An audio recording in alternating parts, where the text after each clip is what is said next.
Bienvenidos, queridos hermanos, a nuestro programa Conociendo Nuestra Fe a través del canal católico Jesús TV. Es una dicha y un privilegio para este servidor de ustedes, el hermano Alberto Salazar, poder compartir durante esta media hora más o menos un poco de la palabra de Dios. Hablando de la palabra de Dios, precisamente el mes de septiembre ha sido declarado el mes de la Biblia.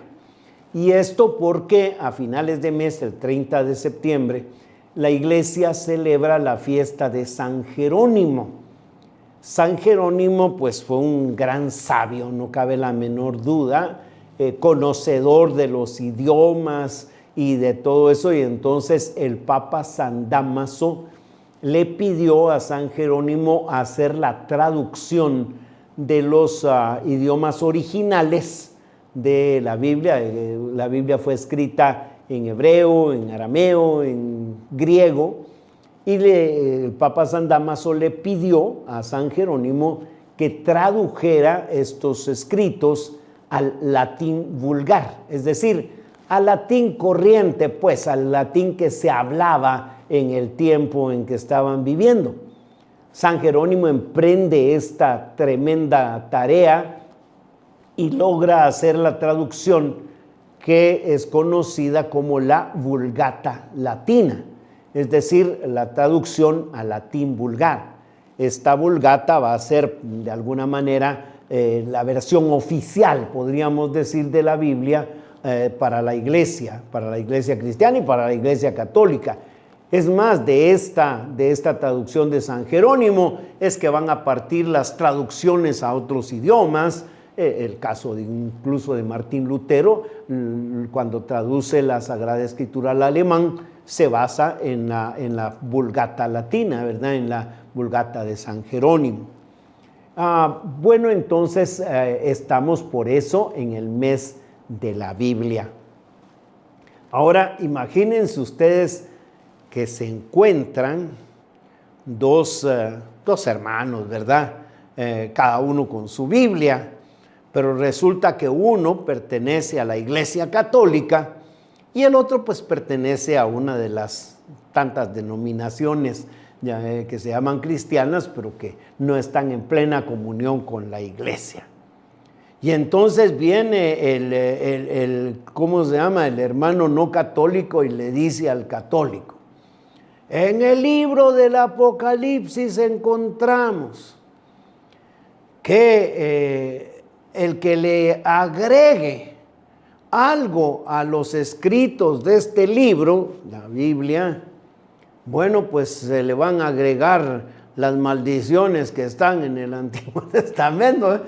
Y entonces, y ustedes, los católicos, le han agregado a la Biblia una serie de libros que son apócrifos, y entonces ustedes están cayendo bajo esta condena del Apocalipsis. Bueno. Entonces el católico le contesta, en el versículo siguiente al que usted me acaba de mencionar también en el libro del Apocalipsis, el capítulo 21, en el versículo siguiente dice que el que le quite algo a los escritos de este libro, le será quitada la parte que le corresponde en la salvación y en la gloria. Y ustedes, los protestantes, le quitaron esos libros a la Biblia y entonces a ustedes les cae precisamente esa maldición. Aquí el problema es, ¿verdad?, que si nos ponemos a pelear por uno o dos versículos de la Biblia, como diría alguien por ahí, bibliazo va, bibliazo viene, y entonces al final no paramos en nada, porque tanta razón tienen unos que dicen esto como los otros que dicen lo otro.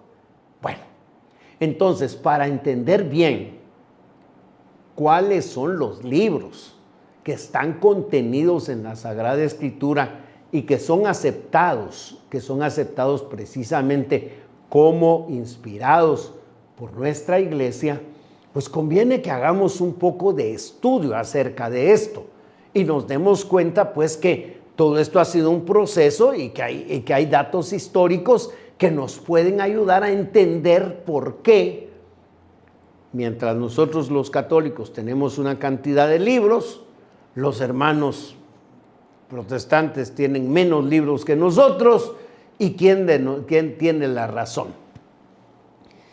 Entonces, aquí lo que conviene es estudiar cómo se formó el canon de la Biblia. La palabra canon deriva de caña, pero de caña tomada como unidad de medida. Resulta que antiguamente pues no existía, por ejemplo, el sistema métrico decimal o qué sé yo, sino que en los lugares donde estaba la autoridad, la alcaldía, no sé, ¿verdad? Estaba, o en la aduana, estaba la medida oficial, una vara pues, una vara que tenía una medida estándar. Y entonces el que quería vender telas, medir un terreno, qué sé yo, llegaba a este lugar y llevaba su propia vara. Y esta vara la cortaban y la ajustaban a la vara oficial y le ponían un sello para que se supiera que esa vara estaba conforme con lo que decía la ley. Y entonces con esta vara era que medían, vara o caña, ¿verdad? Hasta la fecha. Ustedes saben que todavía hay lugares donde la tela se vende por tantas varas. O también los terrenos, ¿verdad? Se miden tantas varas cuadradas, ¿verdad? Pues sí, entonces en este caso caña o canon viene de una unidad de medida. A mediados del siglo III, esta palabra hizo referencia a las doctrinas reconocidas como ortodoxas por la Iglesia, es decir, la recta doctrina de la Iglesia se formulaba en cánones, sí, cánones, viene de canon, o sea, y de ahí va a surgir mucho más adelante lo que se va a llamar el derecho canónico, es decir, donde están las leyes de la Iglesia. Y también más tarde se utilizó para designar de forma conjunta la lista de los libros aceptados como inspirados por la Iglesia, que van a ser conocidos como libros canónicos y que entonces son los que forman parte de la Sagrada Escritura. También, además de designar los libros de la Biblia, actualmente la palabra canon también se utiliza para la lista, para el catálogo de los santos. Sí, la lista de los santos que la Iglesia venera. Y por eso cuando a una persona la elevan al honor de los altares, se dice que la canonizaron, es decir, que la pusieron dentro del canon. Y también, por supuesto, se llaman cánones los artículos del Código de Derecho Canónico. Entonces, mire, los laicos tenemos tal y tal y tal derecho según el canon número tal, ¿verdad? Entonces, esos se llaman cánones y a eso se le llama canónico. Bueno, ahora, el pueblo de Israel fue coleccionando una serie de escritos que ellos consideraban inspirados por Dios y que eran los que servían como base para ser estudiados en las sinagogas, ¿sí? En las sinagogas allá en Israel, pues lo que se estudiaba era eso, la ley, los libros del Pentateuco, los libros de los profetas y algunos libros históricos también, ¿verdad? Se estudiaban en la sinagoga. Entonces, esos libros eran considerados pues como sagrados, ¿no? Por los israelitas. Unos 600 años antes de Cristo, se produjo un fenómeno conocido con el nombre de la diáspora. La diáspora es un término griego que significa dispersión. Ustedes se recuerdan que por las guerras y todo lo demás, los principales de Israel fueron llevados a Babilonia y tuvieron que vivir allá en esos lugares.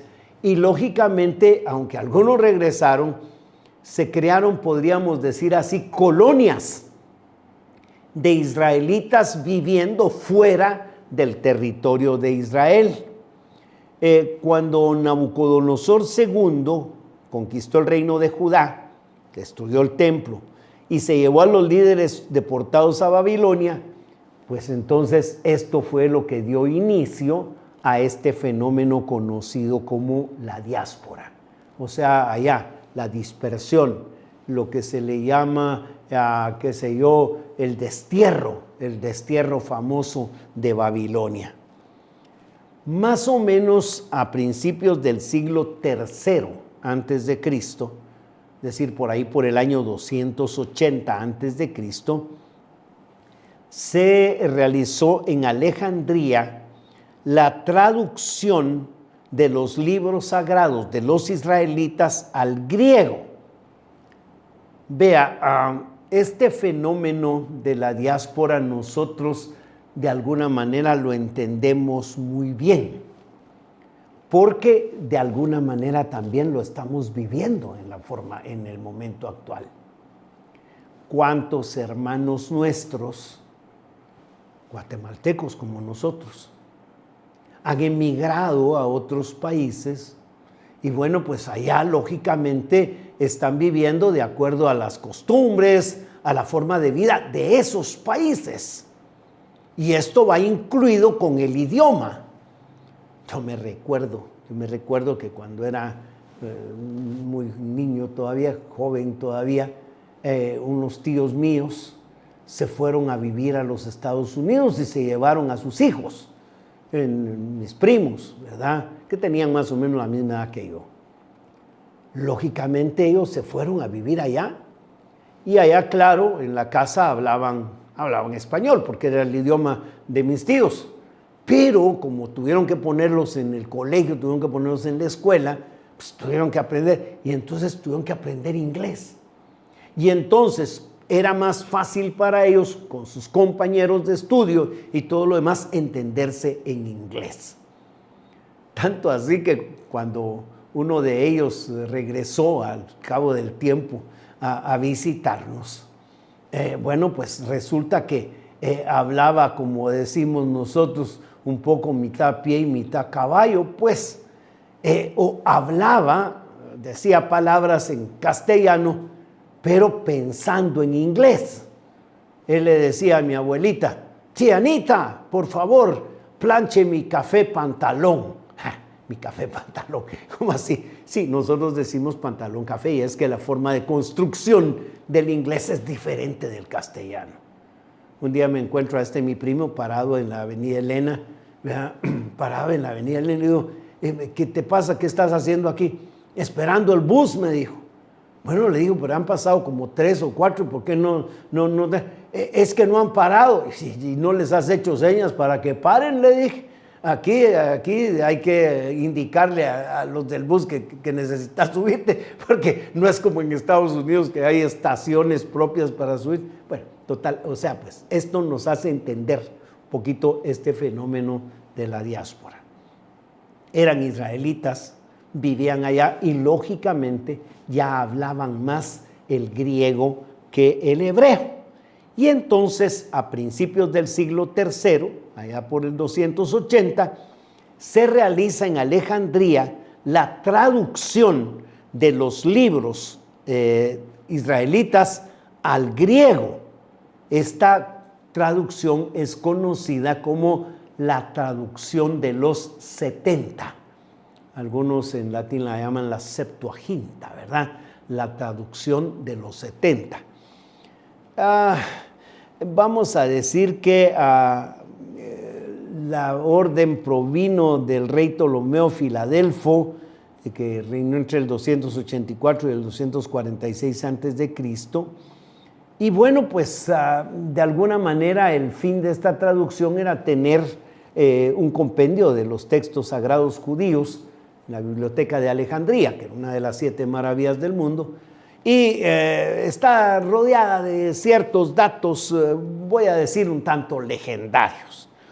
Dice que Ptolomeo Filadelfo convocó a 70, en realidad fueron 72, sabios israelitas para que tradujeran al griego los escritos sagrados y que estos 70 o 72 sabios, estando separados, cuando se juntaron para ver lo que habían escrito, resulta que todo coincidía perfectamente como para darle pues a esta traducción la categoría de inspirada, para decir, bueno, mire, Dios hizo que estos sabios se pusieran de acuerdo y que la traducción saliera completa.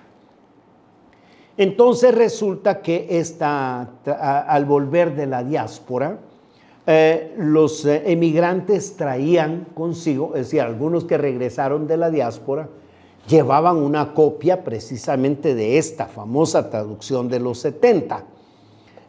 Ahora bien, resulta que además de los libros originales, es decir, los libros que se habían llevado de Israel para allá y los habían traducido, estos traían unos libros de más, libros que se habían escrito directamente en griego. Esta versión palestinense constaba de 39 libros. Entonces, cuando regresan ellos traen más libros. Y entonces se da el problema en Israel en los últimos siglos antes de Cristo. Hay dos versiones. Por un lado está la versión palestinense. La versión palestinense son los libros originales escritos en hebreo, que eran los que estaban en las sinagogas de los hebreos y que eran los que se usaban oficialmente en el templo de Jerusalén, estos 39 libros. Pero resulta que también estaba la versión alejandrina. Esta consta de 46 libros, porque habían algunos libros de más que habían sido escritos en griego y la utilizaban en las sinagogas de los helénicos que le llamaban, es decir, los cristianos, los judíos que habían regresado de la diáspora y que hablaban griego. Entonces ahí lo que utilizaban era la versión que ellos habían traído, 46 libros, y esta se llamaba la versión alejandrina. Ambas versiones coexistieron en Israel. En tiempo de Jesús se utilizaban indistintamente. Pero cuando surgen los primeros escritos cristianos, a finales más o menos del siglo I, que por los cristianos eran considerados santos.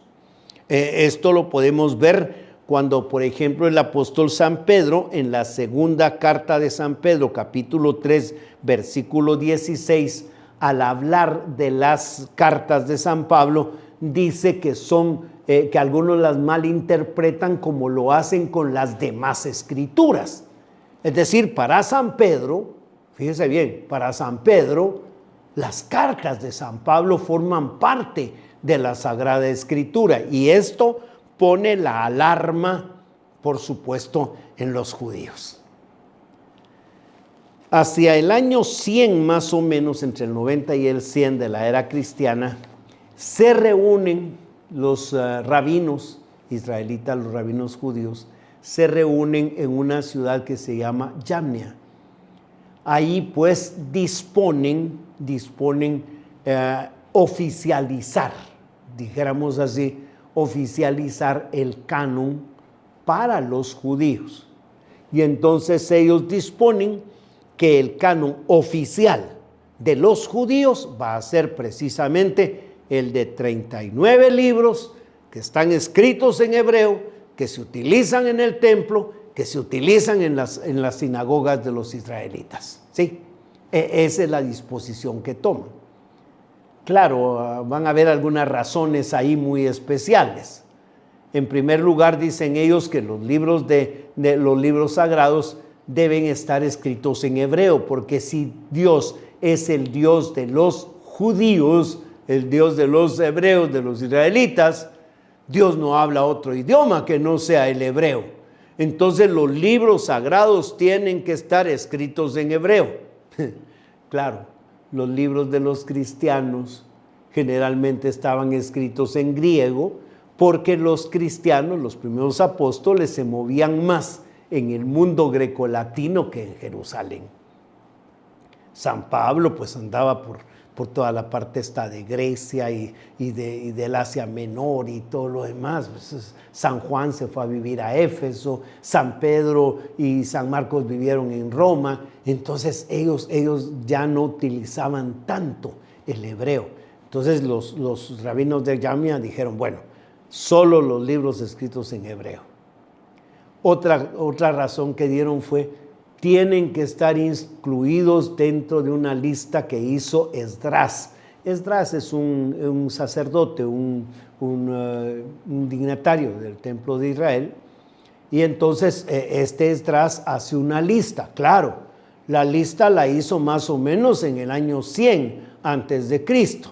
Lógicamente no podían estar incluidos en esta lista los libros que fueron escritos después. Entonces, esa era otra razón. Y la otra razón era pues que fueran escritos en Palestina, o sea, que fueran escritos en la tierra de Israel.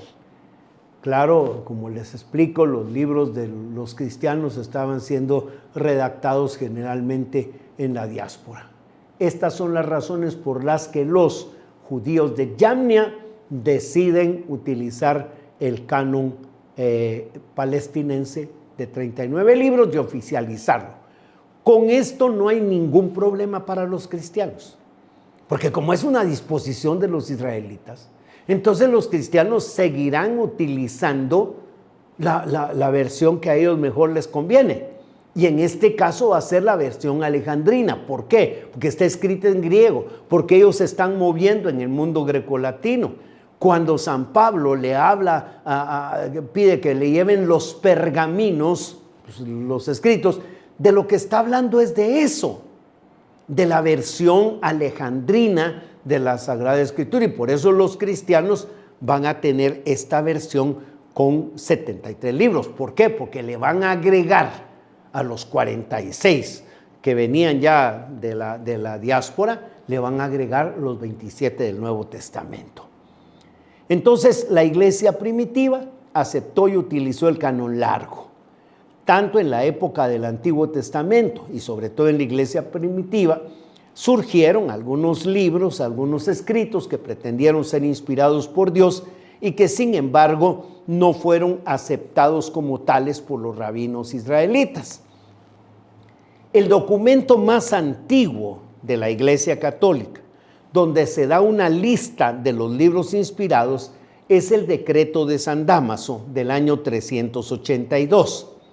Luego vendrán las declaraciones de los concilios de Hipona en el 394 y el Ecuménico de Cartago en el 397, donde definen el canon católico de la Biblia, que va a ser confirmado por sucesivos concilios. El Concilio de Florencia, el Concilio de Trento, el Concilio Vaticano I, el Concilio Vaticano II, en 1962 el Catecismo en 1962 y el Catecismo de la Iglesia en 1992. Nuestros hermanos separados, cuando llega pues Lutero y los demás, van a preferir atenerse al canon palestinense, o sea, a lo dispuesto en el concilio de Jamnia, que a lo dispuesto en los concilios de la Iglesia Católica, y por eso suprimen de sus versiones de la Biblia los libros que ellos les llaman apócrifos, que nosotros les llamamos deuterocanónicos, y que para nosotros son tan sagrados como los demás y están inscritos en el canon bíblico. Vamos a tener otro programa, primero Dios, el próximo jueves, para hablar también de algunas curiosidades acerca de la Sagrada Escritura, y ahí trataremos cómo se formó el canon pues entre los hermanos no católicos y cómo nuestro canon, el canon de la Iglesia Católica, se mantiene incólume desde el decreto de San Dámaso hasta el día de hoy. Entonces, mis hermanos, les invito para que el próximo jueves no pierdan la sintonía del canal Jesús TV para compartir con ustedes estos programas.